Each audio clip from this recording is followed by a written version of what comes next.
Mani sauc Andris Turks, spēlēju HK Patrioti 2 komandā. Uz slidām sanāk kopā es esmu aptuveni 8 gadus, sāku faktiski no nulles.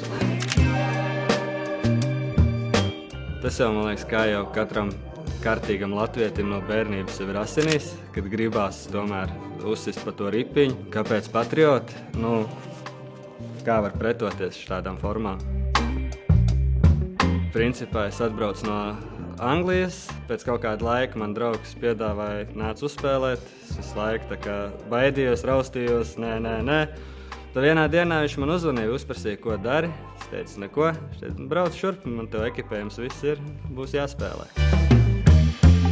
Satraukums tāds, ka nevarēju nulli normāli noturēt rokās. Atceros, vēl slidot nemācēju vispār, traki bija, bet tā patīkami. Tagad tas ir tā, ka tas satraukums pat palīdz.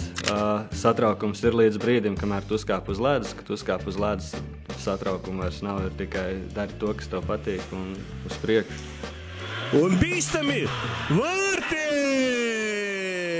Numur 99! Entuziasti vispār ir lieliska organizācija, manuprāt, nekur Eiropā, gribētos teikt, tiešām nav tik attīstīts amatieru hokeja līgas, kas ļauj tev amatierim esot justies kā pilna mēroga zvaigzne.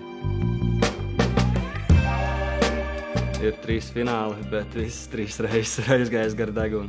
Protams, kā jau katrā sportā, visi grib uzvarēt, un tas kauss viennozīmīgi apliecina to, ka tu savā divīzijā esi vislabākais, visstiprākais, visveiksmīgākais un čempions.